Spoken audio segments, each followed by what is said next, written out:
Hi friends, welcome to my channel Malabar Classic Kitchen. First of all, കഴിഞ്ഞ വീഡിയോയ്ക്ക് നിങ്ങൾ എല്ലാവരും തന്ന സപ്പോർട്ടിന് ഒരു ബിഗ് താങ്ക്സ്. Hi friends, എൻ്റെ വീഡിയോ എല്ലാവർക്കും ഇഷ്ടമായല്ലേ? എനിക്കും സന്തോഷായി, എൻ്റെ മക്കൾക്കും സന്തോഷായി. Thank you so much. ഇന്ന് ഞാൻ വന്നിട്ടുള്ളത് ഒരു ചിക്കൻ സ്റ്റഫ് നാനിന്റെ റെസിപ്പിയുമായിട്ടാണ്. നമ്മൾ നോർമൽ കഴിക്കുന്ന നാനിൽ നിന്നും കുറച്ച് വ്യത്യസ്തമായ രീതിയിലാണ് ഇത് ഞാൻ തയ്യാറാക്കിയിട്ടുള്ളത്. ആദ്യം നമുക്ക് നാൻ ഉണ്ടാക്കാനുള്ള മാവ് കുഴച്ചെടുക്കണം. അതിനു വേണ്ട ഇൻഗ്രീഡിയൻസ് എന്തൊക്കെയാണെന്ന് നോക്കാം. ഇതിനു വേണ്ടി ഞാൻ 500 ഗ്രാം മൈദ എടുത്തിട്ടുണ്ട്, 1/2 ടീസ്പൂൺ ഈസ്റ്റ്, ഒരു മുട്ട, 1/2 ടീസ്പൂൺ പഞ്ചസാര, ആവശ്യത്തിനുള്ള ഉപ്പ്, 1/4 കപ്പ് ഇളം ചൂടുള്ള പാല്. ഇത്രയും ഇൻഗ്രീഡിയൻസ് ആണ് വേണ്ടത്. ആദ്യം ഇളം ചൂടുള്ള പാലിലേക്ക് ഈസ്റ്റും പഞ്ചസാരയും ചേർക്കുക. ഇത് നന്നായി മിക്സ് ചെയ്ത് ഇത് അടച്ചു വെച്ച് ഒരു 10 മിനിറ്റ് റെസ്റ്റ് ചെയ്യാൻ വെക്കാം. മൈദയിലേക്ക് ഉപ്പ് ചേർക്കുക. ഇതിലേക്ക് മുട്ട ഉടച്ച് ചേർക്കുക. ഈസ്റ്റിന്റെ മിക്സ് നന്നായി ഇളക്കി ഇതിലേക്ക് ചേർക്കുക.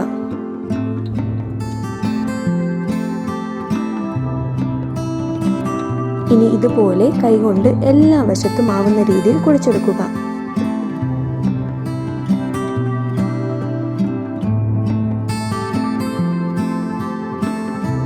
ഇനി ഇതിലേക്ക് ഇളം ചൂടുള്ള പാല് കുറച്ചായി ഒഴിച്ച് ചപ്പാത്തിക്ക് കുഴക്കുന്ന രീതിയിൽ നന്നായി കുഴച്ചെടുക്കുക.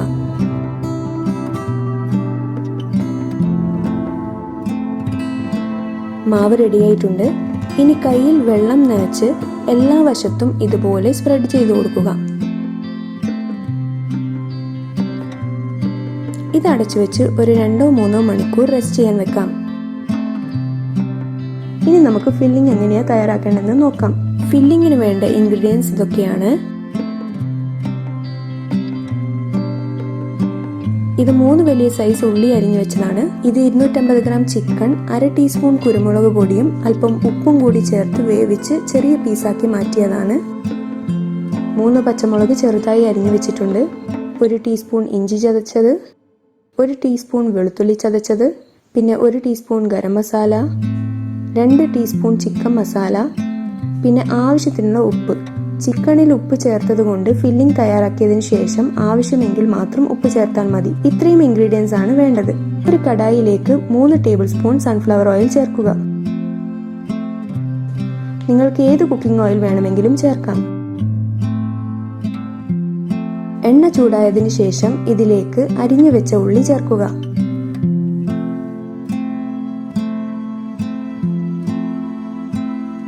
ഇത് നന്നായി വഴറ്റിയെടുക്കുക.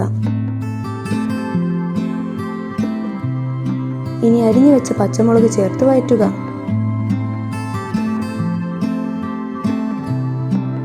ഇതിലേക്ക് ഇഞ്ചി ചതച്ചതും വെളുത്തുള്ളി ചതച്ചതും ചേർത്ത് വഴറ്റുക.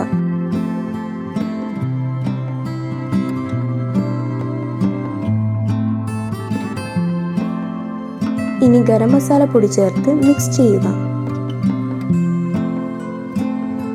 ചിക്കൻ മസാല പൊടി ചേർത്ത് നന്നായി യോജിപ്പിക്കുക.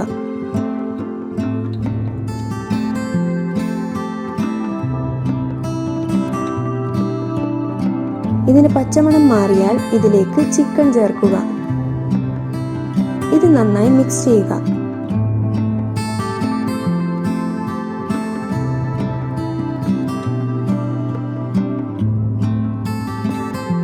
ഈ സമയത്ത് നിങ്ങൾ ഉപ്പുണ്ടോ എന്ന് ടേസ്റ്റ് ചെയ്ത് നോക്കുക. ആവശ്യമെങ്കിൽ ചേർക്കുക. എൻ്റെ മസാലയ്ക്ക് ഉപ്പുള്ളത് കൊണ്ട് ഞാൻ ചേർക്കുന്നില്ല.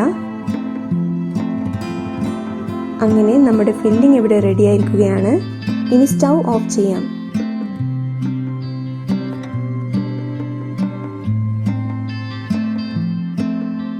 മാവ് നന്നായി പൊങ്ങി വന്നിട്ടുണ്ട്. ഇത് നമുക്ക് ഒന്നുകൂടെ കുഴച്ചെടുക്കാം.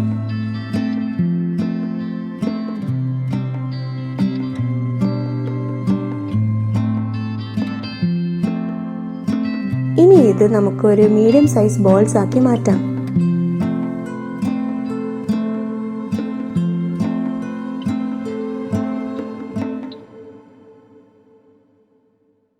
ചപ്പാത്തി പരത്തുന്ന പലയിലേക്ക് ഒരു ഉരുള മാവ് എടുത്ത് അല്പം മൈദ തൂകി നല്ല റൗണ്ട് ഷേപ്പിൽ പരത്തുക.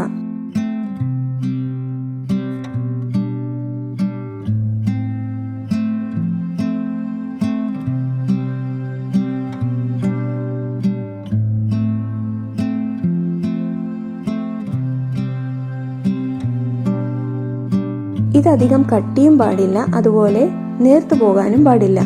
ചപ്പാത്തിയുടെ തിക്നെസ്സിൽ വേണം ഇത് പരത്തിയെടുക്കാൻ. ഇനി ഇത് നമുക്കൊരു പ്ലേറ്റിലേക്ക് മാറ്റാം. ഇതുപോലെ വേറൊരു ഉരുള മാവ് കൂടി പരത്തിയെടുക്കാം.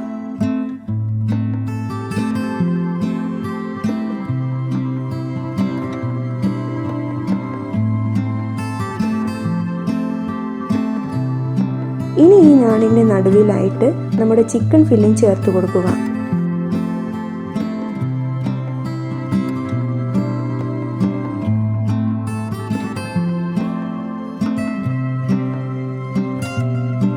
ഇതിന്റെ മുകളിലേക്ക് നമ്മൾ നേരത്തെ പരത്തി വെച്ച ഞാണ് വെച്ചു കൊടുത്ത് ഇതുപോലെ സൈഡൊക്കെ പ്രസ് ചെയ്ത് ഒട്ടിച്ചു കൊടുക്കുക.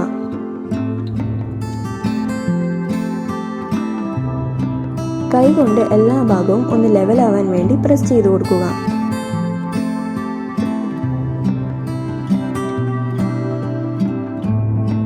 ഇനി ഒരു ദോശക്കല്ലോ അല്ലെങ്കിൽ പാനോ ചൂടാവാൻ വേണ്ടി വെക്കുക. ഇതിലേക്ക് നമ്മുടെ സ്റ്റഫ്ഡ് നാണ് ചേർക്കുക. സ്റ്റൗ മീഡിയം ഹൈ ഫ്ലെയിമിൽ ഇട്ട് വേണം ചുട്ടെടുക്കാൻ.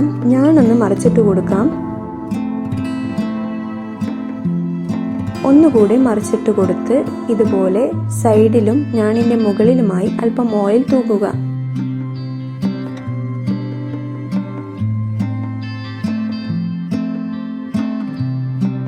രണ്ടു വശവും വെന്തിട്ടുണ്ട്. ഇത് നമുക്കൊരു പ്ലേറ്റിലേക്ക് മാറ്റാം. അങ്ങനെ നമ്മുടെ കിടിലൻ ചിക്കൻ സ്റ്റഫ്ഡ് നാൻ ഇവിടെ റെഡി ആയിരിക്കുകയാണ്. നിങ്ങളൊരു കാര്യം പ്രത്യേകം ശ്രദ്ധിക്കണം. ഫില്ലിംഗ് ഒക്കെ ചേർത്ത് ഞാൻ റെഡിയാക്കിയാൽ ഉടനെ തന്നെ അത് ചുട്ടെടുക്കണം. അങ്ങനെ ചെയ്തില്ലെങ്കിൽ ഞാൻ ഒട്ടിപ്പിടിക്കാനുള്ള ചാൻസ് ഉണ്ട്. ഇത് വളരെ സോഫ്റ്റ് ആൻഡ് ടേസ്റ്റിയാണ്. ചിക്കൻ്റെ ഫില്ലിംഗ് ഒക്കെ വരുന്നത് കൊണ്ട് തന്നെ ഇതിനൊരു പ്രത്യേക സ്വാദാണ്. വെറൈറ്റി ആയിട്ടുള്ള എന്തെങ്കിലും കഴിക്കണമെന്ന് ആഗ്രഹിക്കുന്നവർ തീർച്ചയായും ഈ റെസിപ്പി ട്രൈ ചെയ്ത് നോക്കണം. ഈ റെസിപ്പി ഇഷ്ടമായെങ്കിൽ ലൈക്ക് ചെയ്യാനും ഷെയർ ചെയ്യാനും കമൻറ്റ് ചെയ്യാനും മറക്കരുത്. സബ്സ്ക്രൈബ് ചെയ്യാത്തുണ്ടെങ്കിൽ ഒന്ന് സബ്സ്ക്രൈബ് ബട്ടൺ ക്ലിക്ക് ചെയ്ത് തൊട്ടടുത്തുള്ള ബെല്ലേക്ക് ക്ലിക്ക് ചെയ്ത് ഓൾന്ന് ക്ലിക്ക് ചെയ്താൽ ഞാൻ അപ്ലോഡ് ചെയ്യുന്ന പുതിയ വീഡിയോസ് നിങ്ങൾക്ക് നോട്ടിഫിക്കേഷൻ ലഭിക്കുന്നതാണ്. പുതിയ റെസിപ്പിയുമായി